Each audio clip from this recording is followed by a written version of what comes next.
ನಿಜವಾಗಿ ನನಗೆ ಬಹಳ ಸಂತೋಷದ ಕ್ಷಣಗಳು ಇವೆಲ್ಲ. ಕಾರಣ ಏನು ಅಂದರೆ ಅಂತ ಹೇಳೋದಕ್ಕೆ ನೀವೆಲ್ಲ ನನ್ನನ್ನು ಪ್ರತಿನಿಧಿಸ್ತಾ ಇದ್ದೀರಲ್ಲ, ಹಾಗಾಗಿ ಮೊದಲಿಗೆ ನಿಮಗೆಲ್ಲರಿಗೂ ನಾನೊಂದು ಕೃತಜ್ಞತೆಯನ್ನು ಹೇಳ್ತೇನೆ. ಯಾಕಂದ್ರೆ ನಾನು ಯಾವತ್ತೂ ಕೂಡ ವಿದ್ಯಾರ್ಥಿ, ಪ್ರತಿ ಕ್ಷಣವೂ ಎಲ್ಲಾದರೂ ಏನಾದರೂ ಕಲಿತಾ ಇರೋದು ಸಾಧ್ಯ ಅಂತ ಹುಡುಕ್ತಾ ಇದ್ದೆ. ನೀನು ಕೂಡ ಓಂಕಾರ ಜೊತೆಗೆ ನಾನು ಹೋಗಿ ರಾತ್ರಿ 10 ಗಂಟೆಗೂ ಜಗಳ ಮಾಡ್ತಾ ಇದ್ದೆ. ಅಲ್ಲ ರೀ, ಒಂದೇ ರೂಮಲ್ಲಿ ನಾವು 3 ಜನ ಇದ್ದೀವಿ, ಮಾತುಕತೆಗೆ ಸಾಧ್ಯ ಆಗ್ತಿಲ್ಲ. ನೀವು ನನ್ನನ್ನು ಅರ್ಥ ಮಾಡ್ಬೋದಿಲ್ಲ, ನಾನು ನಿಮ್ಮನ್ನು ಅರ್ಥ ಮಾಡ್ಬೋದಿಲ್ಲ. ಮೊನ್ನೆ ನಾನು ಓಂಕಾರ ಒಂದೇ ಬೆಂಚ್ ಮೇಲೆ ಕೂತ್ಕೊಂಡ್ರು ಸಹಿತ ಓಂಕಾರ ಏನು ತಿಂತ ಕೇಳಕ್ಕೆ ನಂಗೆ ಸಾಧ್ಯ ಆಗ್ತಿಲ್ಲ, ಓಂಕಾರಕ್ಕೂ ಸಾಧ್ಯ ಆಗ್ತಿಲ್ಲ. ಇದು ಯಾವ ಥರದ ಬದುಕು? ಹಾಗಾದ್ರೆ ನಾವೆಲ್ಲ ಒಟ್ಟು ಮಾಡೋದು ಹೇಗೆ? ನಾವೆಲ್ಲ ಒಂದು ಕ್ಯಾಂಪಸಲ್ಲಿ ಬದುಕ್ತಾ ಇದ್ದೀವಿ, ಒಂದು ರೂಮಲ್ಲಿ ಇದ್ದೀವಿ ಅಂತನ್ನೋದಾದ್ರೆ ಇದರ ಹೊರತಾಗಿಯೂ ಸಹಿತ ನಾವು ಮಾತನಾಡೋದನ್ನು ಕಲಿಬೇಕಲ್ಲ. ಅದು ಹೇಗೆ ಸಾಧ್ಯ? ಬರೀ ಇಷ್ಟು ಮೆಕ್ಯಾನಿಕಲ್ ಆದ ಬದುಕನ್ನು ನಾವು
ತಿಳಿಸುತ್ತಾಯಿ. ವಿದ್ಯಾ ಸರಸ್ವತಿಯನ್ನು ನಿಮ್ಮ ಬಲಪಕ್ಕದಲ್ಲಿರುವ ತಾವುದಾರುತ್ತಾನೆ.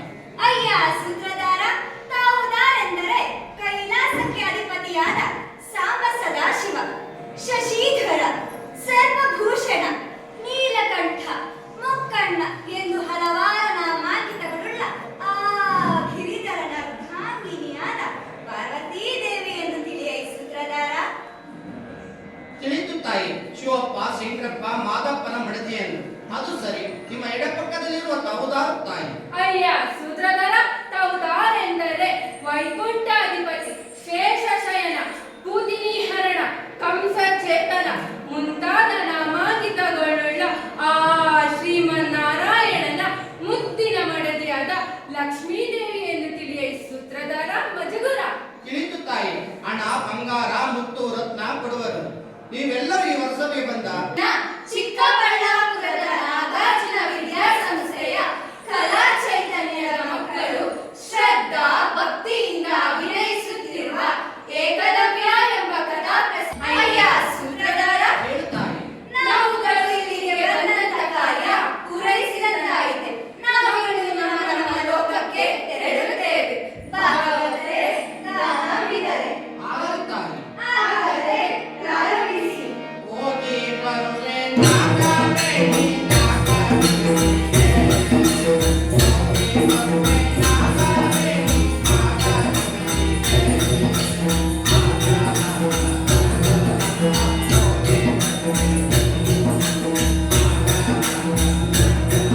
ಬೇಡರ ರಾಜನಾದ ಎಣ್ಣದ ಮಗ ಕಾಡಿಗೆ ಹೋರಾಡಿ ಕಂಡಾದ ವೀರನು ಪಡವಿ ಪಾದಕನು ಕಲೆಯೇ ಕಲಾವಿದನು ತಿಳಿದಿದ್ದೆಯೆಂಬೆಲೆಯಬೇಕೆಂದ ಶ್ರೀ ಗುರುದ್ರೋಣರಲ್ಲಿ ಬೇಡಿಕೊಂಬನು ಬೇಡ ಪಾಲಕನಾದ ಕಾರಣಕ್ಕೆ ಗುರುದ್ರೋಣರು ನಿರಾಕರಿಸಿದ ಕಾರಣಕ್ಕೆ ನಿರಾಸೆಯಿಂದ ತಿರುಗಿ ಮಣ್ಣಿನ ಗುರುದ್ರೋಣ ಮೂರ್ತಿಯನ್ನು ನಿರ್ಮಿಸಿ ಶ್ರದ್ಧಾ ಭಕ್ತಿಯನ್ನು ಕಲಿತು ವಿಶ್ವ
ಲೇ ಕಾರಣ ಮತ್ತೆ ನೀನು ಸದ್ಬರ್ಕಲ್ಲ ಏ ಮರ್ಕುಟ್ಟ ಇರ್ಬೇಕಣ ಸುಮ್ಕಿರ ಏ ಮರ್ಕುಟ್ಟಾಗಿದ್ರೆ ಈ ಸದ್ಬರ್ಕಲ್ಲ ಕಣೋ ಓ ಸರಿಯ ಕಣೋ ನೀನೇ ಹೋಗಿ ನೋಡ ತೂನಿಂದ ಸೋಂಬೇರಿ ತಂದು ಏ ಬೀರಣ್ಣ ನೀನೇ ಹೋಗಿ ನೋಡ ಏ ಹೋಗಿ ನೋಡ ಸರಿ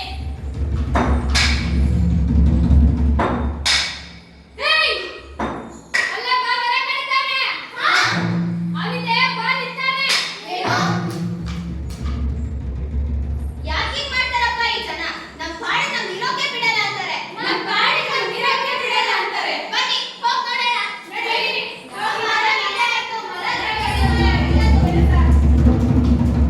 ಸ್ವಾಮಿ ಆ ಮರಗಳೆಲ್ಲ ಯಾಕೆ ಕಡಿತಿದ್ದೀರಾ ನಿಮ್ಮನೆ ಯಾರು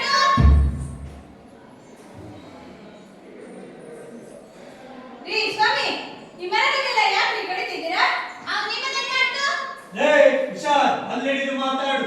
ಇಲ್ಲಿ ಕೂತಿರೋದು ಯಾರು ಗೊತ್ತಾ? ಗಂಧದ ವ್ಯಾಪಾರಿ ಚಂದನ್ ಶೆಟ್ರು. ನಮ್ ಶೆಟ್ರಿಗೆ ರೊಕ್ಕಷ್ಟು ಧೈರ್ಯ ಬಂತ? ಲೇ ಬೇಡ್ಬಿಡ್ತವನೆ ಸ್ವಲ್ಪ ದೂರ ನಿಲ್ಲು. ಅವನು ಕಳೆದ್ರೆ ಆಮೇಲೆ ಊರಿನ ತನಕ ಹೊತ್ಕೊಂಡು ಹೋಗ್ಬಂತೆ. ಲೇ ಮರ್ಯಾದೆ ಕೊಟ್ಟು ಮಾತಾಡು. ನಮ್ಮ ಕಡೆಗೆ ಬಂದಿದ್ದಕ್ಕೆ ನಮ್ಮನ್ನೇ ಎದುರಿಸ್ತೀಯಾ? ನಿಮ್ಗಳ ಹೆಣ ಓದ್ತವೆ ಹೊರತು ಮರ ಕಡಿಯೋಕ್ ಬಿಡಲ್ಲ. ಹಾ ಮರ ಕಡಿಯೋಕ್ ಬಿಡಲ್ಲ. ಲೇ ಎಷ್ಟೊಬ್ಬೊಬ್ರು ನಮ್ ಶೆಟ್ರಿಗೆ ರೊಕ್ಕ ಹಾಕ್ತೀರಾ? ನೀವ್ ಮೊದಲು ಮರ ಕಡಿಯೋದನ್ನ ನಿಲ್ಲಿಸಿ. ಏಯ್ ನೀನೇ ಕೇಳಕ್ಕೆ, ಇದು ನಮ್ಮ ಮನ್ಸು ನಮ್ ಕೊಡ್ಲಿ. ಇದನ್ ಬ್ರಹ್ಮ ಬಂದ್ರು ನಿಲ್ಸಕ್ಕಾಗಲ್ಲ. ಇದು ಅಂತಿಂತ ಮರ ಅಲ್ಲಯ್ಯ. ಈ ಮರ ಬಗಸೆ ಚಿನ್ನ ಕೊಡುತ್ತೆ. ಈ ಮರ ಐಶ್ವರ್ಯನು ಕೊಡುತ್ತೆ, ಅಧಿಕಾರನು ಕೊಡುತ್ತೆ. ಏನೋ ಏನಂತೀರಾ? ಐಶ್ವರ್ಯನು ಕೊಡುತ್ತೆ, ಅಧಿಕಾರನು ಕೊಡುತ್ತೆ. ಹಾ ಕೊಡುತ್ತೆ ಕೊಡುತ್ತೆ. ಕೊಡುತ್ತೆ. ಮರ ಕಡಿಬೇಡ ಅಂತ ಯಾವನಾದ್ರೂ ಅಡ್ಡ ಬಂದ್ರೆ ತಲೆ ತಲೆ ಕಡಿತೀವಿ. ಲೇ ಬಾಳಣ್ಣ ಏನೋ ಹಿಂಗ್ ಮಾತಾಡ್ತಾನೆ. ನಮ್ಮ ಕಡೆಗೆ ಬಂದಿದ್ದಂತೆ ನಮ್ಗೆ ಯಾಕೆ ಬಿಡ್ತಾನಲ್ಲ? ಈ ಕಾಳು ನಿಮ್ಮದಲ್ಲ ಅಂತ ಮೊದಲು ತಿಳಿಯಿರಿ. ಸುಮ್ನೆ ಹುಚ್ಚುಚ್ಚಾಗಿ ಮಾತಾಡಬೇಡ್ರಿ. ಇನ್ನಾಯ್ತು ಈ ಕಾಡು ನಿಮ್ಮಪ್ಪನ. ಏ ನಿಮ್ಮಪ್ಪಂದು ಅಲ್ಲ ನಮ್ಮಪ್ಪಂದು ಅಲ್ಲ, ಮಹಾರಾಜಂದು. ಅವರೇ ನಮ್ಮನ್ನ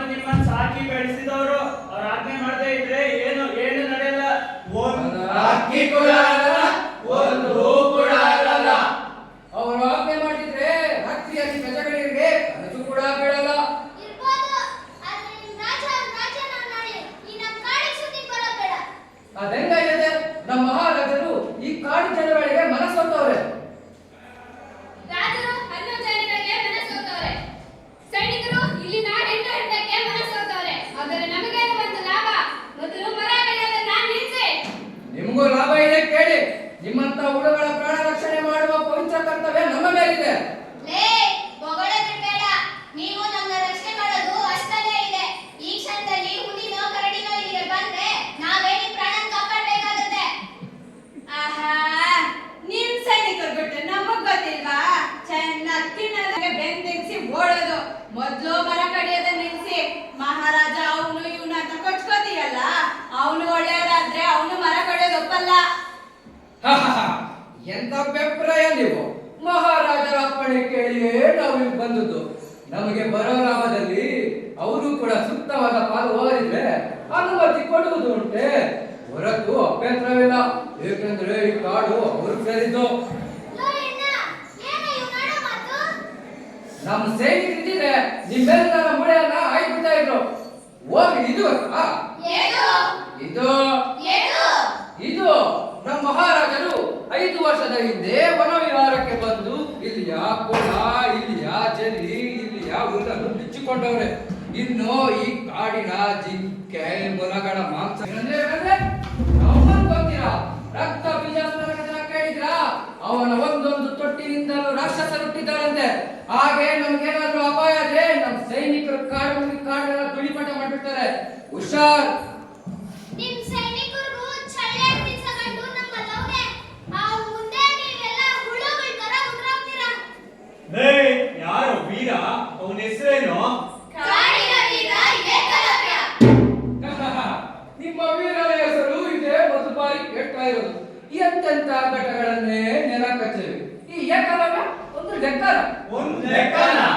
ಅವ್ನು ಬಿಟ್ಟ ಬಾಣ ಎಂದೂ ತಪ್ಪಿಲ್ಲ. ಅವನು ಯಾರಿಗೂ ಎಂದೂ ಸೋತಿಲ್ಲ. ಒಂದಿ ಮಾಗದ ರೀತಿ ಹೊಗಳಬೇಡ. ಅವನು ಎಷ್ಟು ಯುದ್ಧ ಗೆದ್ದವನೆ, ಎಷ್ಟು ಜನ ಕೊಂದವನೆ, ಎಷ್ಟು ಊರು ಸುಟ್ಟವನೆ, ಏನ್ ಸಾಹಸ ಮಾಡವನೆ.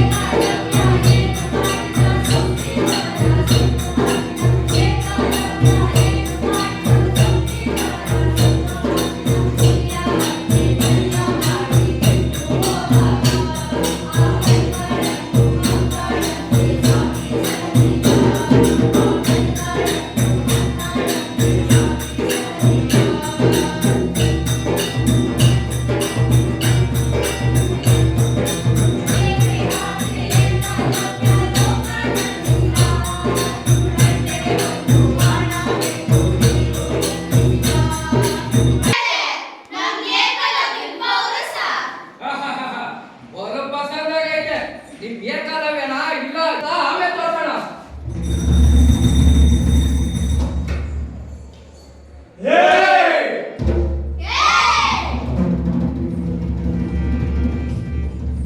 ನೋಡಿ, ಹೇಗ್ ಕಂಬಿಗಿದ್ರು. ಕಾಡು ಕಡಿಯಕ್ ಬಂದ್ರು, ಓಟ್ ಹಾಕಿದ್ರು. ನಡೆಯೋ ಹೋಗೋಣ.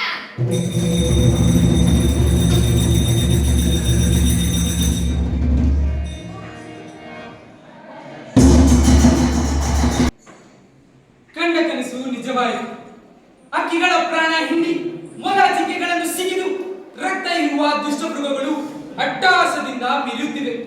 ನನ್ನನ್ನು ಕಂಡು ಗಾವುದ ದೂರ ಓಡುತ್ತಿದ್ದ ಸಿಂಹ ಇಂದು ನನ್ನನ್ನೇ ನೋಡುತ್ತಾ ನನ್ನಡೆಗೆ ನುಗ್ಗುತ್ತಿದೆ. ಒಡ ಹುಟ್ಟಿ ತಂದಿದ್ದ ಆ ಬೆಟ್ಟ ಗುಡ್ಡಗಳು ಹಿಂದೆಕೋ ಮುನಿಸಿಕೊಂಡಿವೆ. ಗುಡಿಸಲಿನಿಂದ ಹೊರಗೆ ಹೆಜ್ಜೆಯಿಟ್ಟ ಕೂಡಲೇ ನನ್ನನ್ನ ತೇಲಿಸಿ ತೂಗುತ್ತಿದ್ದ ಆ ನೆಲ ಇಂದು ನನ್ನ ಕಾಲನ್ನೇ ಹಿಡಿದು ಜಗ್ಗುತ್ತಿದೆ. ನನ್ನ ಸಾಮರ್ಥ್ಯವೆಲ್ಲ ಬರೀ ಭ್ರಮೆಯೇ? ಆಗದವರು ಮಾಡಿದ ಮಾಟಮಂತ್ರಗಳ ಪರಿಣಾಮವೇ ಇದು? ಕಾಡಿಗೆ ಒದಗುವ ಅಪಾಯದ ಮುನ್ಸೂಚನೆಯೇ ಇದು? ನನ್ನ ಶಕ್ತಿ ಸಾಮರ್ಥ್ಯದ ಅರಿವು ಬರೀ ಭ್ರಮೆಯೇ? ನನ್ನ ಬಿಲ್ಲು, ನಾನೇ ಮಾಡಿದ ಬಾಣಗಳು ಇಂದು ನನ್ನನ್ನೇ ಮೋಸಗೊಳಿಸುತ್ತಿದೆಯೋ ಹೇಗೆ? ಅಪ್ಪನ ಕಾಲದ ಬಿಲ್ಲಿಗೆ ಮಗನ ಕಾಲಕ್ಕೆ ಮುಪ್ಪದಿಗಿದೆ. ಓ ನನ್ನ ಬಿಲ್ಲೆ, ಓ ನನ್ನ ಬಾಣವೇ, ಸೋತ ಕೈಯೇ, ಕೆರಳಿನ ಗಾಳೆ, ನಾನು ಮಾಡಿದ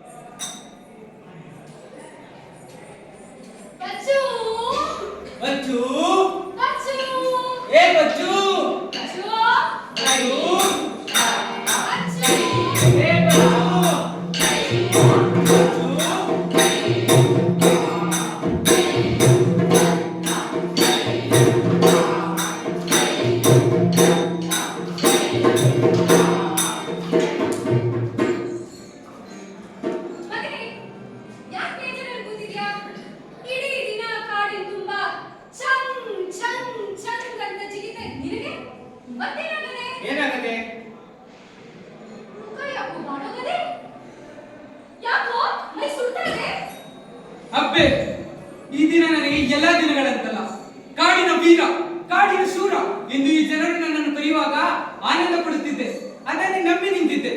ಆದರೆ ನನ್ನ ಶಕ್ತಿಯ ಮಿತಿ ಈಗ ಅರಿವಾಗ್ತಾ ಇದೆ. ಎದೆಗೆಡಬೇಡ ಮಗನೇ, ನೀನಿನ್ನೂ ಚಿಕ್ಕ ಹುಡುಗ. ಸಾಧಿಸಬೇಕಾಗಿರೋದು ಬಹಳ ಇದೆ. ನೀನು ದೊಡ್ಡ ಬಿಡುಗಡೆಯಾಗಬೇಕು. ಹೆಚ್ಚು ಕಲಿಬೇಕು ನಿಜ, ಆದರೆ ಎಲ್ಲಿ, ಹೇಗೆ ಅಪ್ಪೆ? ಮಗನೇ, ನಾನು ತಿಂದಿರೋ ಒಂದು ಸಂಗತಿ ಹೇಳ್ತೀನಿ ಕೇಳು. ಕಾಡಿಂದ ಬಹುದೂರದಲ್ಲಿ 3 ಹಗಲು 3 ರಾತ್ರಿ ಕಳೆದ್ರೆ ಹಸ್ತಿನಾವತಿ ಅನ್ನೋ ರಾಜ್ಯ ಅಂತೆ. ಅಲ್ಲಿ ದ್ರೋಣಾಚಾರ್ಯ ಗುರುಗಳು ಅರಸ ಮಕ್ಕಳಿಗೆ ಇದೇ ಹೇಳ್ಕೊಡ್ತಾರಂತೆ. ನೀನು ಅಲ್ಲಿ ಹೋಗಿ ವಿದ್ಯೆ ಕಲ್ತ್ಕೋ ಮಗನೇ. ಏಕಲವ್ಯ, ಅದು ಬೇಡರು ಹೋಗೋ ಜಾಗ ಅಲ್ಲ. ಅಲ್ಲಿಗೆ ಬೇಡರು ಹೋದ್ರೆ ಅಲ್ಲಿರುವ ಮಣ್ಣಿಗೆ ಮೈಲಿಗೆ ಆಗ್ತದಂತೆ. ಅದು ರಾಜರ ಮಕ್ಕಳು ಓಡಾಡೋ ಜಾಗ. ದ್ರೋಣಾಚಾರ್ಯರು ಅಲ್ಲಿ ರಾಜರ ಮಕ್ಕಳಿಗೆ ವಿದ್ಯೆಯನ್ನು ಕಲಿಸ್ತಾರೆ. ನಾವೇನಾದ್ರೂ ಅವ್ರ ಕಣ್ಣಿಗೆ ಬಿದ್ರೆ ನಮ್ಮನ್ನಲ್ಲೇ ಅಲ್ಲೇ ಮುಗಿಸ್ತಾರೆ. ಹೆಚ್ಚಿನದನ್ನ ಕಲಿಯೋದಕ್ಕೆ, ಕಳೆದು ಹೋದ ನನ್ನ ಶಕ್ತಿ ತಿರುಗಿ ಪಡೆಯೋದಕ್ಕೆ ನನಗೆ ಒಬ್ಬ ಗುರುಗಳು ಬೇಕು. ದಯಮಾಡಿ ನನ್ನನ್ನು ಕಳಿಸ್ಕೊಡಿ ಮಾವ. ಆದರೆ ದ್ರೋಣಾಚಾರ್ಯರು ನಿನಗೆ ವಿದ್ಯೆ ಕಲಿಸಲ್ಲ. ನೀನು ಅಲ್ಲಿಗೆ ಹೋಗೋದು ಹೊರಗೆ ಸೂತಕ. ಇನ್ನು ವಿದ್ಯೆ ಕಲಿಸ್ತಾರಾ? ಬೇಡ ಏಕಲವ್ಯ, ಬೇಡ. ಅಡ್ಡ ಮಾತು ಬೇಡ ಅಣ್ಣ. ವಿದ್ಯೆ ಶ್ರೀಮಂತರಿಗೆ ಮಾತ್ರ ಅಲ್ಲ, ಎಲ್ರಿಗೂ ಅದೇ. ಮಗನೇ, ನೀನ್ ನನ್ನ ಮಾತು ಕೇಳು. ಹೋಗಿ ದ್ರೋಣಾಚಾರ್ಯ ಕಾಲಕ್ಕೆ ಬಿದ್ದು ಬೇಡ್ಕೋ.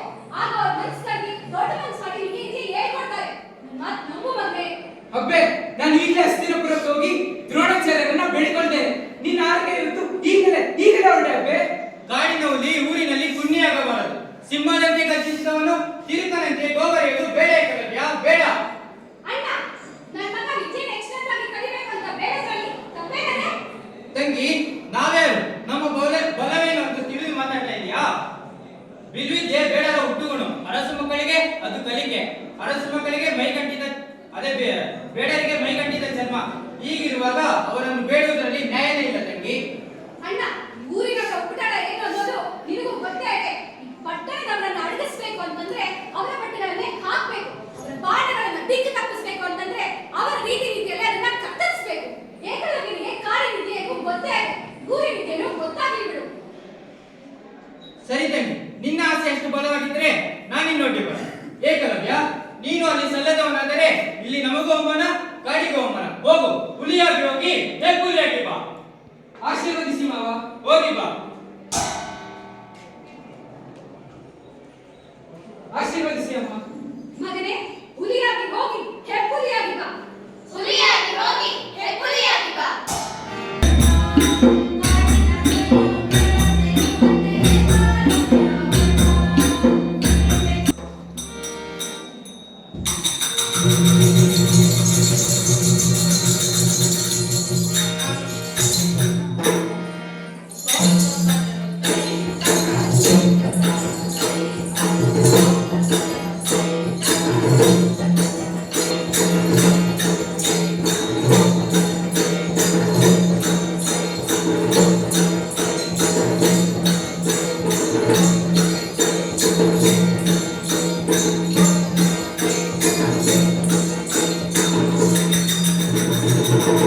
ಬಿಲ್ವಿದ್ಯೆಯಲ್ಲಿ ದೊಡ್ಡವರು ಕನಸಿನಲ್ಲಿ ಸುಳಿದು ನನ್ನ ನೂರಲ್ಲಿ ಕಳೆಯೇನು, ನಡೆಯಲ್ಲಿ ಗೆಲುವೇನು. ಇವರು ನನ್ನ ಗುರುಗಳಾದಾಗಲೇ ನಾನು ಪುಣ್ಯವಂತ. ಅವರ ಕರುಣೆಯ ಕಂದನಾಗುವ ಭಾಗ್ಯ ನನ್ನದಾಗಲಿ. ಗುರುಗಳು ನನ್ನನ್ನು ಒಪ್ಪಿಕೊಳ್ಳಲಿ. ನನ್ನ ಕನಸು ನನಸಾಗಲಿ. ಕಾಡಿಗೆ ಬಂದಿರುವ ಕೇಡು ದೂರವಾಗಲಿ. ಬೇಡರಿಗೆ ಬಂದಿರುವ ಭಯ ಇಲ್ಲವಾಗಲಿ. ಅರಸಿ ಗುರುದೇವ. ಯಾರ ನೀನು? ಇಲ್ಲಿಗೆ ಯಾಕೆ ಬಂದಿರುವೆ? ಇಲ್ಲಿಗೆ ಬಂದಿರುವೆ? ತೊಲಗಾಚೆ. ತೊಲಗಾಚೆ ನಿಲ್ಲ ಭೀಮ. ಅರ್ಜುನ, ದುರ್ಯೋಧನ,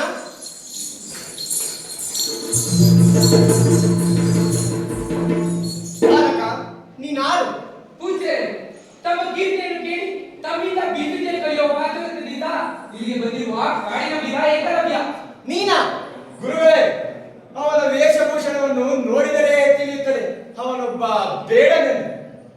ಹೌದೇ ಏಕಲವ್ಯ? ಹೌದು ಆಚಾರ್ಯ. ಕಾಡಿನ ಪ್ರಾಣಿ ಪಕ್ಷಿ, ಕಾಡಿನ ಸಿರಿಯನ್ನು ಕಾಪಾಡುವವನೇ ನನ್ನ ಪಾಲಿನದ್ದಾಗಿದೆ. ದಯಮಾಡಿ ನನ್ನನ್ನು ದೊಡ್ಡ ಬಿಲ್ಲುಗಾರರನ್ನು ಹಾಗೆ ಮಾಡಿ ಗುರುದೇವ. ಗುರುಗಳೇ,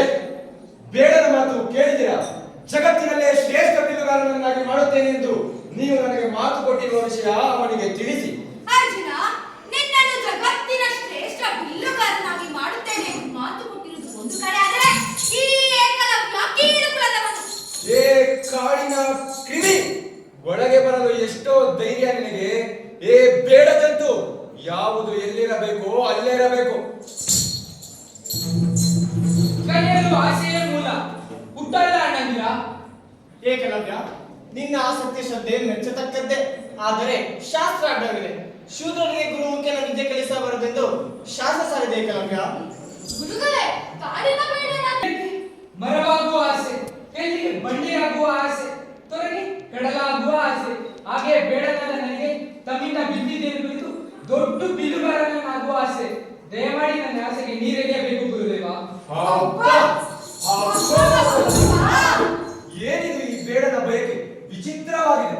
ಏ ಕೀಳು ಕುಲದ ಕುನ್ನಿ, ಪ್ರತಿಯೊಬ್ಬರು ತಮ್ಮ ಜಾತಿಗನುಗುಣವಾದ ವೃತ್ತಿಯನ್ನು ನಿರ್ವಂಚನೆಯಿಂದ ಮಾಡಿ ಮುಕ್ತಿ ಸಂಪಾದಿಸಬೇಕು. ಇವನು ಅದನ್ನು ಮೀರುವ ದುಸ್ಸಾಹಸಕ್ಕೆ ಕೈ ಹಾಕಿದ್ದಾನೆ. ವೃತ್ತಿಯನ್ನು ಏಕೆ ಮೀರಬಾರದು ಗುರುಗಳೇ? ದುರ್ಯೋಧನ, ಇದೊಂದು ಸೂಕ್ಷ್ಮವಾದ ಪ್ರಶ್ನೆ. ಏಕಲವ್ಯ, ನಿನ್ನ ಕನಸು ನನಸಾದರೆ ಲೋಕದ ದುರಂತಕ್ಕೆ ನಾಂದಿ ಆಗುತ್ತದೆ. ನಿನ್ನನ್ನು ಶಿಷ್ಯನನ್ನಾಗಿ ಸ್ವೀಕರಿಸಲು ನನಗೆ ಸಾಧ್ಯವಿಲ್ಲ ಏಕಲವ್ಯ. ಪೂಜ್ಯರೇ, ಕಿರುಕುಲದಲ್ಲಿ ಉದ್ಯೋಗ ತಪ್ಪಿಗೆ ನಾನು ಈ ವಿದ್ಯೆಯಿಂದ ಜೀವನ ಪೂರ್ತಿ ದೂರವಾಗಿರಬೇಕೆ? ಏಕಲವ್ಯ, ಈ ಬಗೆಯ ಅಸಮಾನತೆ ನಿಸರ್ಗದಷ್ಟೇ ಸಹಜ. ಎಲ್ಲಾ ಮರಗಳು ಒಂದೇ ತರ ಇರಲಾರವು, ಎಲ್ಲಾ ಬಂಡೆಗಳು ಒಂದೇ ಗಾತ್ರ ಇರಲಾರವು.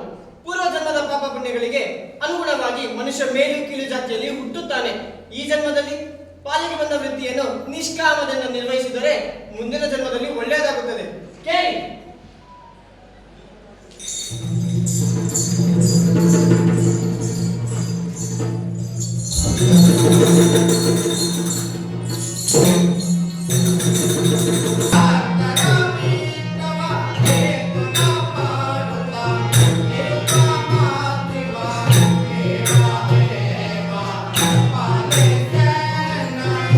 ಅಶ್ವತ್ಥಾಮ, ಆಶ್ಚರ್ಯ!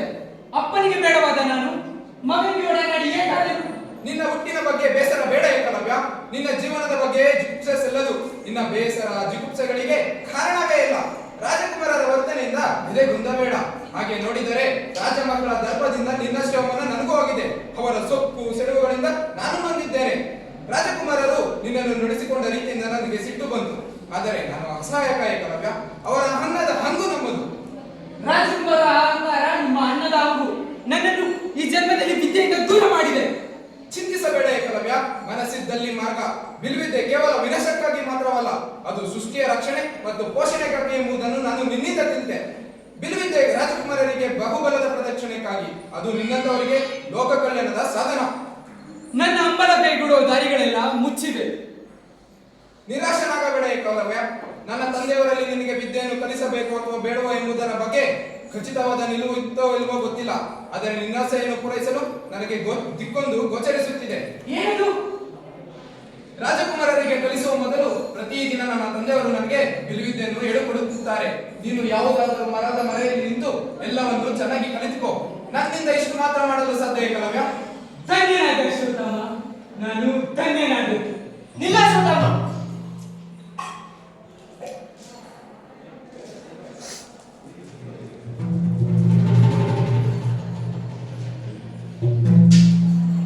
ಏಕಲವ್ಯ, ನೀನು ಇಲ್ಲಿಗೆ ವಿದ್ಯಾಭ್ಯಾಸ ಮಾಡುವುದು ನಿನಗೂ ಕ್ಷೇಮವಲ್ಲ, ನನಗೂ ಕ್ಷೇಮವಲ್ಲ. ಬೇಡ ಏಕಲವ್ಯ, ಬೇಡ, ಹೊರಟು ಹೋಗು. ಗುರುದೇವ, ಈ ರೀತಿಯಲ್ಲಾದರೂ ವಿದ್ಯೆ ಕಲಿಯುವ ಭಾಗ್ಯವನ್ನು ಕರುಣಿಸಿ. ಏಕಲವ್ಯ, ಬಿಲ್ವಿದ್ಯೆಯ ಮೇಲೆ ನಿನಗಿರುವ ಆಸಕ್ತಿಯನ್ನು ಕಂಡು ನನ್ನ ಮನಸ್ಸು ಸಂಕಟ ಪಡುತ್ತಿದೆ. ಆದರೆ ನಾನು ಅಸಹಾಯಕ ಏಕಲವ್ಯ. ಗುರುದೇವ, ನೀವು ನನಗೆ ವಿದ್ಯೆ ಕಲಿಸುತ್ತಿದ್ದರೂ ಚಿಂತೆ ಇಲ್ಲ. ನಿಮಗೆ ಕಲಿಸುವ ಮನಸ್ಸಿದೆ ಎಂಬ ಒಂದು ಮಾತು ಸತ್ಯವಾದರೆ ನನಗೆ ಅಷ್ಟೇ ಸಾಕು. ನಾನು ಕಾಡಿಗೆ ಹೊರಡುವೆನು. ಆಶೀರ್ವದಿಸಿ ಗುರುದೇವ. ಶುಭಮಸ್ತು. ನಿರುಪಮ ದೇವ ದೇವ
ಹಾ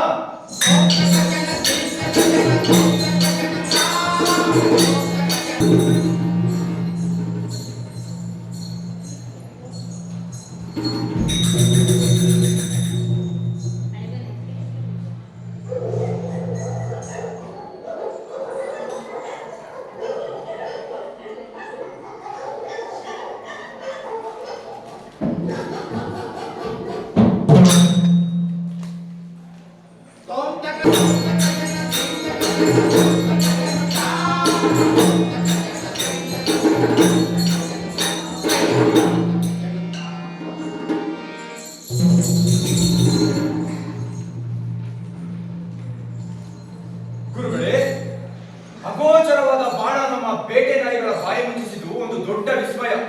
ಆ ಸಾಹಸಿ ಮಾನವನಂತೂ ಅಲ್ಲ, ದೇವನೋ ಗಂಧರ್ವನೋ ಇರಬೇಕು. ಇಂತಹ ಪರಾಕ್ರಮಗಳಿರುವುದು ಆಶ್ಚರ್ಯವಿಲ್ಲ ಅರ್ಜುನ.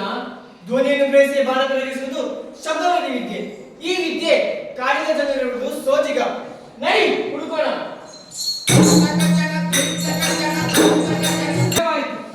ಬಂಧಿಸಿದ್ದಿ ಬೇಟೆ ನಾಯಿಯಂತೆ ಎಂಬುದು ನಿಮ್ಮನ್ನು ಕಂಡು ನಿಜವಾಯಿತು. ಅಯ್ಯ ಯುವಕ, ನೀನಾರು? ಗುರುಗಳೇ, ನಾನು ಏಕಲವ್ಯ.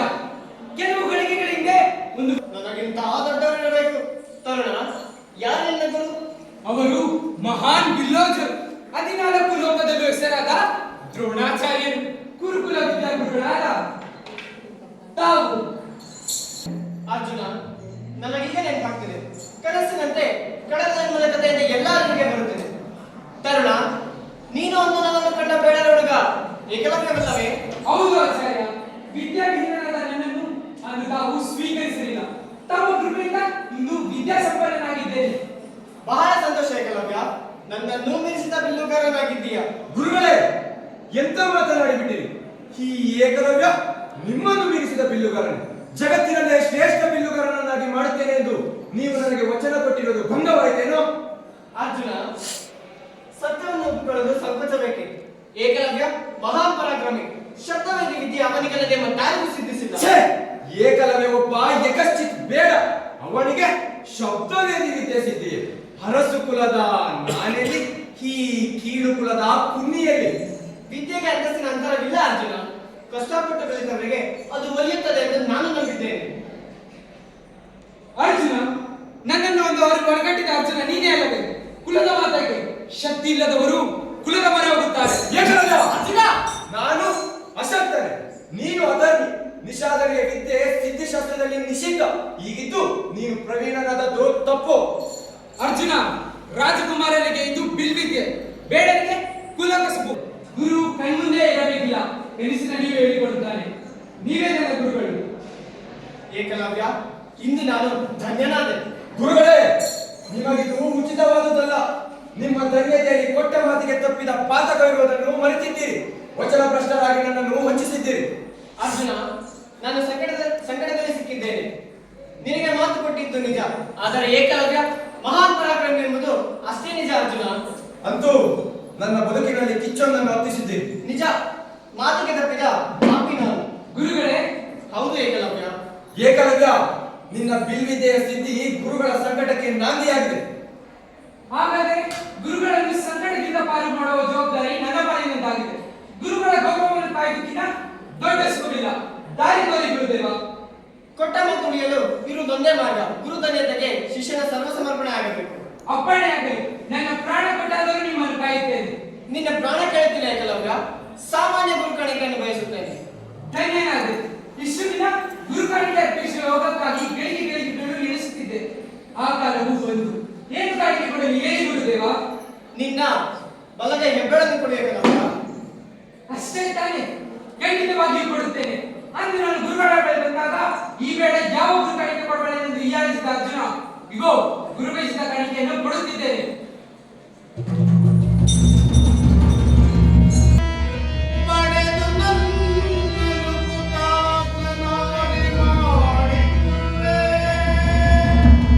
ಗುರುವೇ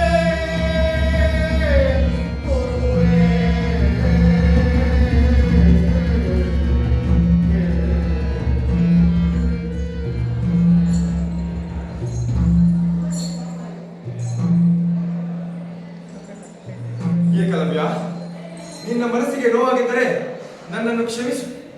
ಅರ್ಜುನ, ಬಂದ ಕೆಲಸವಾಯಿತಲ್ಲ, ನೀನಿನ್ನ ಹೊರಡು.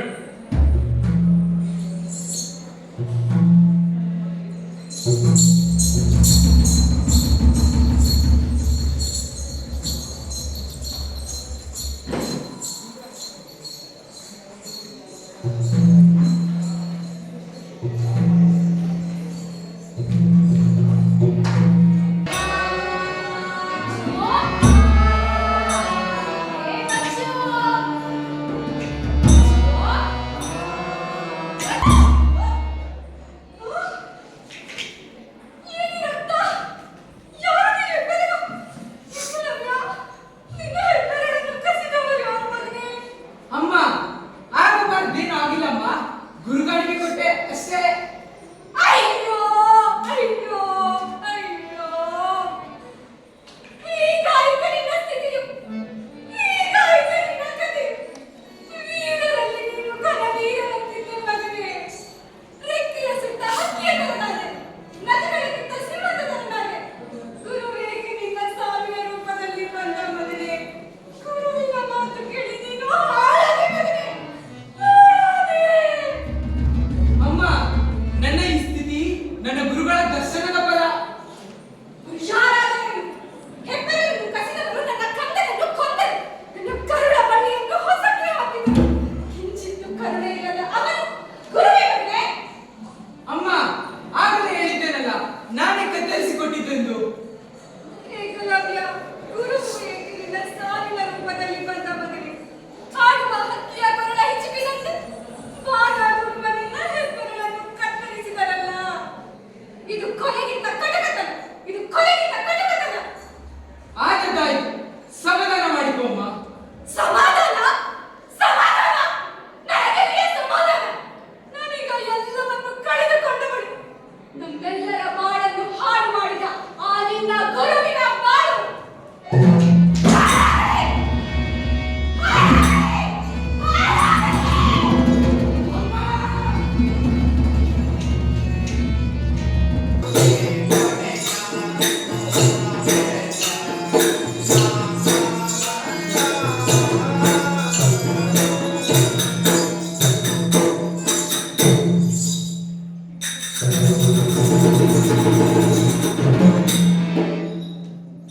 ಲಕ್ಷಾಂತರ ಜೀವಿಗಳನ್ನು ಆಹುತಿ ತೆಗೆದುಕೊಳ್ಳುತ್ತಿರುವ ಈ ಕುರುಕ್ಷೇತ್ರ ಯುದ್ಧದಲ್ಲಿ ನಮ್ಮವರ ಪ್ರಾಣ ಹತ್ಯೆ ಕನಿಷ್ಠವಾಗಲಿ, ಜಯ ನಮ್ಮದಾಗಲಿ.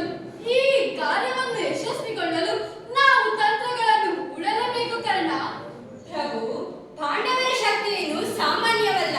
ಅವರನ್ನು ಎದುರಿಸಲು ನಾವು ಸೂಕ್ತ ಸಿದ್ಧತೆಗಳನ್ನು ಮಾಡಿಕೊಳ್ಳಬೇಕು.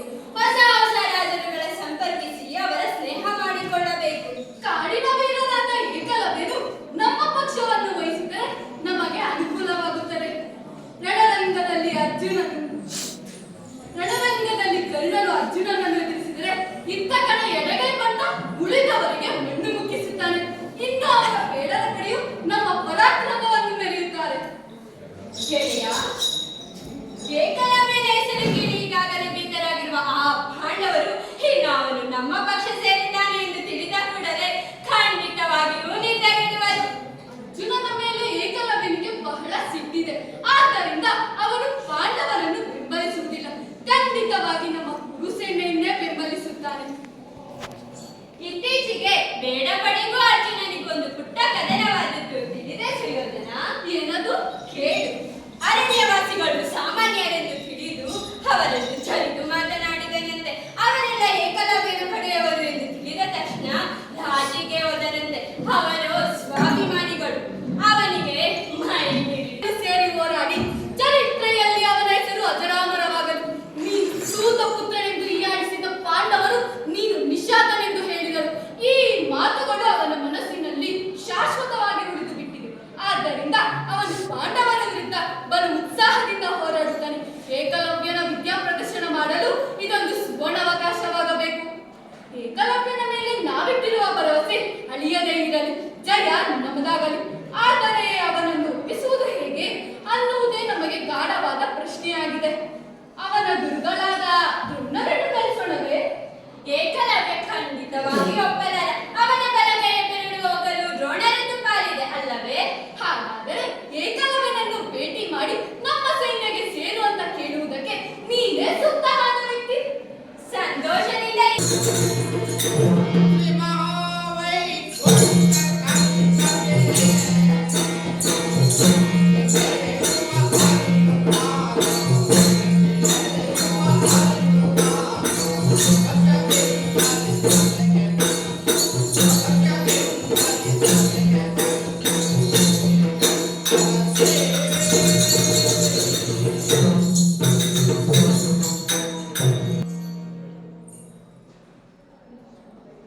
ದಾಯಾದಿಗಳು ಮುಖಾಮುಖಿಯಾಗಿ ನಿಂತು ಕದನವಾಡುವ ಕುರುಕ್ಷೇತ್ರವನ್ನು ತಪ್ಪಿಸಬಹುದಾಗಿತ್ತು ಕೃಷ್ಣ.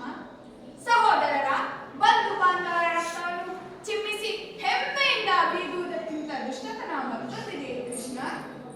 ಅಣ್ಣ, ನೀನಾಡುವ ಮಾತೇನು? ದುರ್ಯೋಧನ ನಮಗೆ ಕೊಡಬಾರದ ಕಷ್ಟವನ್ನು ಕೊಟ್ಟು ಮಾಡಬಾರದ ಅಪಮಾನವನ್ನು ಮಾಡಿದ್ದು ಮರೆತು ಹೋಯ್ತೆ. ನಮ್ಮನ್ನು ವನವಾಸಕ್ಕೆ ಹಟ್ಟಿ ಅನ್ನ ನೀರಿಗೂ ಹತ್ತಿರದಂತೆ ಮಾಡಿದ್ದನ್ನು ಹೇಗೆ ಮರೆಯಲು ಸಾಧ್ಯ? ದ್ರೌಪದಿಯ ವಸ್ತ್ರಾಪಹರಣ ಮಾಡುತ್ತಿದ್ದಾಗ ಯಾವ ಷಂಡನ ಸುಮ್ಮನಿರುತ್ತಿರಲಿಲ್ಲ.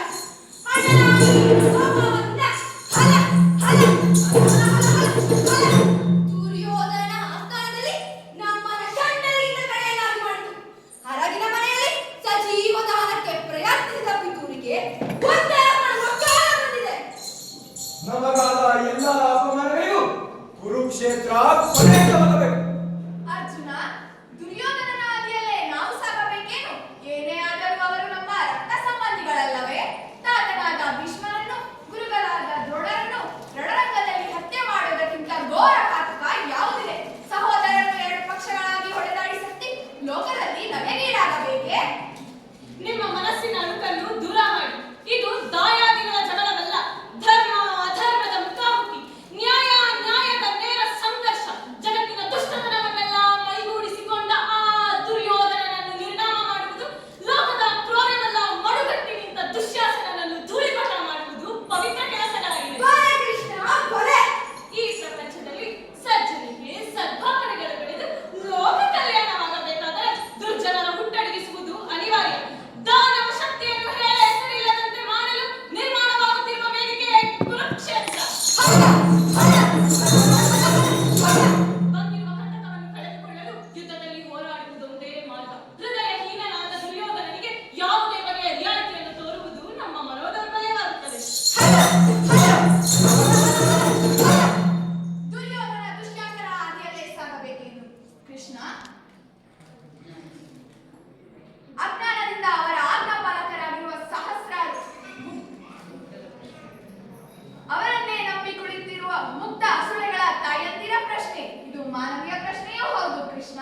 ಯುಧಿಷ್ಠಿರ, ಸಜ್ಜನರು ಮುಗ್ಧರು ಸುರಕ್ಷಿತವಾಗಿರಬೇಕಾದರೆ ಅದಕ್ಕೆ ಅಡ್ಡಿಯಾಗಿರುವವರು ಮೊದಲು ಇಲ್ಲವಾಗಬೇಕು. ಸರಿಯಾಗಿದ್ದಾನೆ ಕೃಷ್ಣ. ಈ ಸಂದರ್ಭದಲ್ಲಿ ದುರ್ಯೋಧನನ ಬಗ್ಗೆ ಮೃದುವಾದರೆ ಧರ್ಮನಾಶಕ್ಕೆ ದಾರಿಯಾಗಿತ್ತು. ಅಣ್ಣ, ಕೃಷ್ಣನು ನಮ್ಮನ್ನು ಕಷ್ಟ ಕಾಲದಲ್ಲಿ ಪಾರು ಮಾಡಿದಂತ ಪರಮಾತ್ಮ. ಅವನು ಹಾಕಿದ ಗೆರೆಯನ್ನು ದಾಟುವುದು ನಮ್ಮ ದುರಂತಕ್ಕೆ ಮೂಲವಾಗುತ್ತದೆ.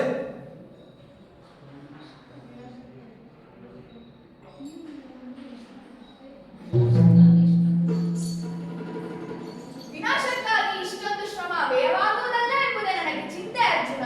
ಯುಧಿಷ್ಠಿರ, ಕೃಷ್ಣ, ವಿನಾಶವಿಲ್ಲದೆ ಸೃಷ್ಟಿ ಇಲ್ಲ. ಹಾಗಾಗಿ ಇದು ಹೊಸ ಸೃಷ್ಟಿಗಾಗಿ ನಾವು ಅನುಭವಿಸಬೇಕಾಗಿರುವ ಪ್ರಸವ ವೇದನೆ, ಸತ್ಯದ ಗೆಲುವಿಗಾಗಿ ನಡೆಯುವ ಹೋರಾಟ. ಕೌರವರ ಪಕ್ಷದಲ್ಲಿರುವವಲ್ಲ ದೊಡ್ಡದು. ಅದಕ್ಕೆ ಸರಿಸಮನಾದ ಶಕ್ತಿಯನ್ನು ಸಂಘಟಿಸುವುದನ್ನು ಬಿಟ್ಟು ಹೀಗೆ ತಲೆ ಮೇಲೆ ಕೈ ಹೊತ್ತು ಕುಳಿತುಕೊಂಡರೆ ಹೇಗೆ? ಏಕಲವ್ಯ ಕೌರವರ ಕಡೆ ಸೇರುವ ಸೂಚನೆಗಳಿವೆ. ರಣರಂಗದಲ್ಲಿ ಅವನನ್ನು ಎದುರಿಸುವ ಸಾಮರ್ಥ್ಯ ಉಳ್ಳವನು ಅರ್ಜುನನೊಬ್ಬನೇ. ಸಮಬಲರಾದ ಕರ್ಣನನ್ನು, ಏಕಲವ್ಯನನ್ನು ಒಟ್ಟಿಗೆ ಎದುರಿಸುವುದು ಅವನಿಗೂ ಕಷ್ಟವಾದೀತು. ಆ ಏಕಲವ್ಯನ ವಿಷಯ ನನಗಿರಲಿ. ಆ ಗೆಡ್ಡೆ ಗೆಣಸು ತಿಂದು ಬದುಕುತ್ತಿರುವ ಕವಿಮನನ ಬಗ್ಗೆ ಎದುರಲು ಕಾರಣವೇ ಇಲ್ಲ. ಈಗಾಗಲೇ ಏಕಲವ್ಯ ಬಲಗೈಯ ಬೆರಳನ್ನು ಕಳೆದುಕೊಂಡಿದ್ದಾನೆ. ಈಗ ಎಡಗೈಯ ಬೆರಳನ್ನು ಕಳೆದುಕೊಳ್ಳಲು ತೀರ್ಮಾನಿಸುತ್ತಿದೆ. ಆ ಕಾಡು ಮನುಷ್ಯರೆಲ್ಲರೂ ಸೇರಿ ಒಂದು ಪಡೆ ಕಟ್ಟಿಕೊಂಡು ಬೀಗುತ್ತಿರುವ ಆ ಏಕಲವ್ಯನಿಗೆ ಈ ರಣರಂಗದಲ್ಲಿ ಸರಿಯಾದ ಬುದ್ಧಿಯನ್ನೇ ಕಲಿಸಬೇಕು. ಭೀಮ, ಏಕಲವ್ಯನ ಸೇನೆ ಪುಟ್ಟರಾದರೂ ಅದನ್ನು ಸರಿಗಟ್ಟಲು ಯಾರಿಗೂ ಸಾಧ್ಯವಿಲ್ಲ. ಏಕಲವ್ಯ ಅಪ್ರತಿಮ ವೀರ. ಅವನನ್ನು ಹೀಗಳೆಯುವುದು ಉಚಿತವಲ್ಲ. ಅವನೇನಾದರೂ ಕುರು ಸೇನೆಗೆ ಬೆಂಬಲವಾಗಿ ನಿಂತರೆ ನಮಗೆ ಆಪತ್ತು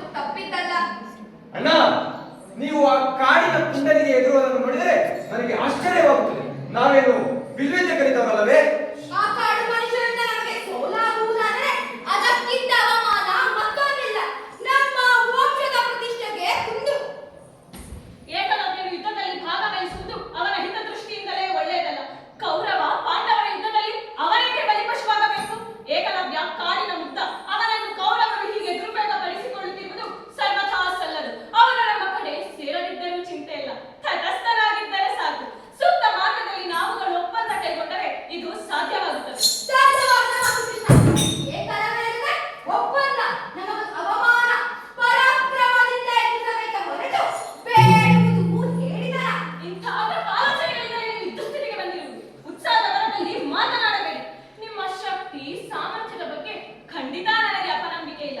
ಆದರೆ ನಿಮ್ಮ ಗುರಿ ಏಕಲವ್ಯ ಅಲ್ಲ. ಹಾಗಾದರೆ ಯುದ್ಧವನ್ನೇ ಬೇಡ ಎಂದ್ಯಾ? ಭೀಮ, ಯುದ್ಧವೆಂದರೆ ಬರೀ ಹತ್ಯೆ ಅಲ್ಲ, ಸಂಧಾನವೂ ಅದರ ಒಂದು ಭಾಗ.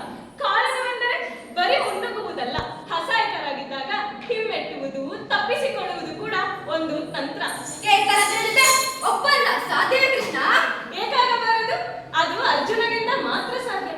ಪಾಂಡವರ ಮೇಲೆ ದ್ವೇಷ ಸಾಧಿಸಲು ಏಕಲವ್ಯನಿಗೆ ಕಾರಣವೇನಿಲ್ಲ. ಆದರೆ ಅವರಿಗೆ ಅರ್ಜುನನ ಮೇಲೆ ಅಪಾರವಾದ ಸಿಟ್ಟಿದೆ. ಅದು ಹೆಬ್ಬೆರಳಿನ ವಿಷಯಕ್ಕಾಗಿ. ಸ್ವತಃ ಅರ್ಜುನನೇ ಹೋಗಿ ಮಾತನಾಡುವುದಾದರೆ ಖಂಡಿತವಾಗಿ ಏಕಲವ್ಯ ಒಪ್ಪುತ್ತಾನೆ. ಇದು ನನ್ನಿಂದ ಸಾಧ್ಯವಿಲ್ಲ. ಏಕಲವ್ಯನ ಬಳಿ ನಾನು ಕ್ಷಮೆ ಕೇಳಲೇಬೇಕೇನು? ನಾನು ಲೋಕದ ಅಪ್ರತಿಮ ವೀರ ಎಲ್ಲ ಎಂದು ಒಪ್ಪಿಕೊಳ್ಳಬೇಕೇನು?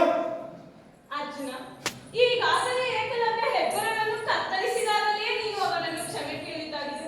ಮತ್ತೊಂದು ಬಾರಿ ಅದನ್ನೇ ಮಾಡುವುದರಲ್ಲಿ ತಪ್ಪೇನಿದೆ? ಈ ಒಂದು ಸಣ್ಣ ಕೆಲಸದಿಂದ ನಮಗಾಗುವ ಲಾಭ ದೊಡ್ಡದು.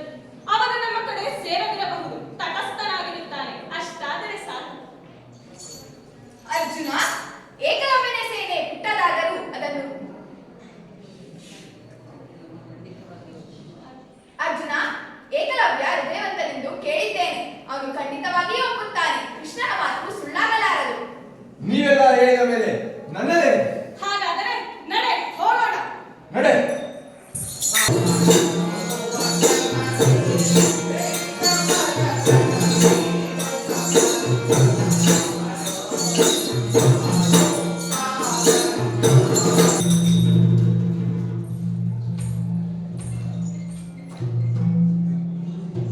ಏಕಲವ್ಯ, ನನ್ನ ಗುರುತು ಸಿಕ್ಕಿದೆ. ನನ್ನ ಗುರುತು ಸಿಕ್ಕಿದೆ ಏಕಲವ್ಯ. ಓ ಅರ್ಜುನ, ನಿನ್ನನ್ನು ಮರೆಯಲು ಸಾಧ್ಯವೇ? ನನ್ನ ಗುರು ದ್ರೋಣಾಚಾರ್ಯರನ್ನು ನೆನೆದಾಗಲೆಲ್ಲ ಮೊದಲು ನೆನಪಾಗುವ ಪಾರ್ಥ, ಫಲ್ಗುನೆಂಬ ನಿನ್ನ ಹೆಸರುಗಳೇ. ನನ್ನನ್ನು ಸೂತ್ರಪುತ್ರನೆಂದು ಹೀಯಾಳಿಸಿದಲ್ಲಿ ಪಾಂಡವರು ನಿನ್ನನ್ನು ನಿಷಾದನೆಂದು ನುಡಿಯಿಸಿದ್ದಾರೆ. ಅಂಥವರ ನಾಮಸ್ಮರಣೆ ನಮ್ಮಂತವರಿಗೆ ಸರ್ವತ ಸಲ್ಲದು ಏಕಲವ್ಯ. ಓ ಕೌರವರಿಗೆ ಹತ್ತಿರವಾದ ಅಂಗಾಧಿಪತಿ ಕರ್ಣ, ನಾನು ನಿಷಾದನೆಂದು ಯಾರೇ ಹೀಯಾಳಿಸಿ ವಹಿಸಿದರೂ ನಾನು ಯಾರ ಅಂಗಿಗೊಳಗಾಗಲಿಲ್ಲ. ನಿನ್ನ ಹಾಗೆ ಏಕಲವ್ಯ, ನೀನು ನಿಜವಾದ ವೀರ. ತಿರಸ್ಕೃತನಾದರೂ ಯಾರ ಸಹಾಯವೂ ಇಲ್ಲದೆ ವಿದ್ಯೆ ಕಲಿತ ಛಲಗಾರ. ಬಲಗೈಯಲ್ಲಿ ಓದದ್ದನ್ನು ಎಡಗೈಯಲ್ಲಿ ಸಾಧಿಸಿದೆ. ಹೆಬ್ಬೆರಳು ಓದದ್ದು ಮಹಾಪ್ರಮಾದಕ್ಕೇನು ಎಡೆಕೊಡಲಿಲ್ಲವಲ್ಲ ಏಕಲವ್ಯ? ಆದರೂ ನನಗೆ ನೋವಾಗಿದೆ ಅರ್ಜುನ. ಬಲಗೈ ಹೆಬ್ಬೆರಳು ಕತ್ತರಿಸಿದ ಗಾಯ ಮಾಗಿದರೂ ಹೃದಯದಲ್ಲಾದ ಗಾಯವಾಗಲು ಯುಗ ಯುಗಗಳೇ ಬೇಕೆನಿಸುತ್ತದೆ. ಏಕಲವ್ಯ, ಕುಲದಲ್ಲಿ ಕೀಳೆನಿಸಿಕೊಂಡ ನಮ್ಮಂತವರನ್ನು ಮಮತೆಯಿಂದ ಕಾಣುವ ಜೀವ ಎಂದರೆ ಸುಯೋಧನನೊಬ್ಬನೇ. ನನಗೂ ನಿನಗೂ ಈ ವಿಷಯದಲ್ಲಿ ಸಾಮ್ಯತೆ ಇದೆ. ಆದ್ದರಿಂದ ನನ್ನ ಗೆಳೆಯನಾದ ದುರ್ಯೋಧನನ್ನು ಬೆಂಬಲಿಸುವುದು ಒಳ್ಳೆಯದು. ನಮ್ಮನ್ನು ಹೀಯಾಳಿಸಿದ ಈ ಪಾಂಡವರ ಸೊಕ್ಕಿಗೆ ಸರಿಯಾದ ಉತ್ತರವೆಂದರೆ ನೀನು ಕುರುಕ್ಷೇತ್ರ ಯುದ್ಧದಲ್ಲಿ ನಮ್ಮ ಪರವಾಗಿ ಹೋರಾಡುವುದು. ಕರ್ಣ, ನಿನಗೂ ನನಗೂ ಹೋಲಿಕೆಯಲ್ಲಿ ನೀನೀಗ ಸುತಪುತ್ರನಲ್ಲ, ಅದನ್ನು ಮೀರಿ ಬೆಳೆದಿದ್ದೀಯ. ಆದರೆ ನಾನಿನ್ನು ಬೇಡ. ಸುಯೋಧನನು ನಿನ್ನನ್ನು ಒಪ್ಪಿಕೊಂಡಿದ್ದಾನೆ, ಇಡೀ ಸೂತಕುಲವನ್ನಲ್ಲ. ಸೂತಕುಲ ಹಿಂದೆ ಇದ್ದ ಸ್ಥಿತಿಯಲ್ಲೇ ಇಂದೂ ಇದೆ. ಬೆಸ್ತನ ಮೈವಾಸನೆಯಿಂದ ನೀನು ಸುಯೋಧನನು 10 ಗಾವದ ದೂರ ಓಡಿದರೆ ನೀನು 100 ಗಾವದ ದೂರ ಓಡುವ ಸ್ಥಿತಿಯಲ್ಲಿದ್ದೀಯ. ಏಕಲವ್ಯ, ಮಹತ್ವಾಕಾಂಕ್ಷೆ ಕ್ಷತ್ರಿಯ ಸಹಜ. ಅಂತೆಯೇ ಈ ಕುರುಕ್ಷೇತ್ರ ಯುದ್ಧ ನಮಗೆ ಸಹಜವಾಗಿ ಒದಗಿ ಬಂದಿದೆ. ಸ್ವಶಕ್ತಿಯಿಂದ ಈ ವಿದ್ಯೆಯನ್ನು ಈಡೇರಿಸಿಕೊಂಡ ನಿನ್ನ ಸಹಕಾರ ವಹಿಸಿ ಇಲ್ಲಿಗೆ ಬಂದಿದ್ದೇವೆ. ಅಂದರೆ ಈಗಿನ ಕುರುಕ್ಷೇತ್ರ ಯುದ್ಧದಲ್ಲಿ ನೀನು ನಮ್ಮ ಪಕ್ಷವನ್ನು ವಹಿಸು ಎಂದು ಹೇಳಿಕೊಳ್ಳಲು ಬಂದಿದ್ದೇವೆ ಏಕಲವ್ಯ. ಹೌದು ಏಕಲವ್ಯ, ನಾವು ಕೂಡ ಈಗಿನ ಕುರುಕ್ಷೇತ್ರ ಯುದ್ಧದಲ್ಲಿ ನೀನು ನಮ್ಮ ಪರವಾಗಿ ಹೋರಾಡಬೇಕೆಂದು ಕೇಳಿಕೊಳ್ಳಲು ಬಂದಿದ್ದೀವಿ ಏಕಲವ್ಯ. ಒಬ್ಬ ಯಕಸ್ಸಿ ಬೇಡನನ್ನು ಬಿಡಲು ನಿಮ್ಮ ಶಾಸ್ತ್ರದಲ್ಲಿ ಸಮ್ಮತವಿದೆಯೇ? ಏಕಲವ್ಯ, ಇಂದಿನದೆಲ್ಲ ಮರೆಯಲಾಗದೆ ಯಾವತ್ತಿದ್ದರೂ ನಾವು ಮುಂದಿನದ ಬಗ್ಗೆ ಯೋಚಿಸಬೇಕು. ಸಾಧ್ಯವಿಲ್ಲ ಭೀಮ.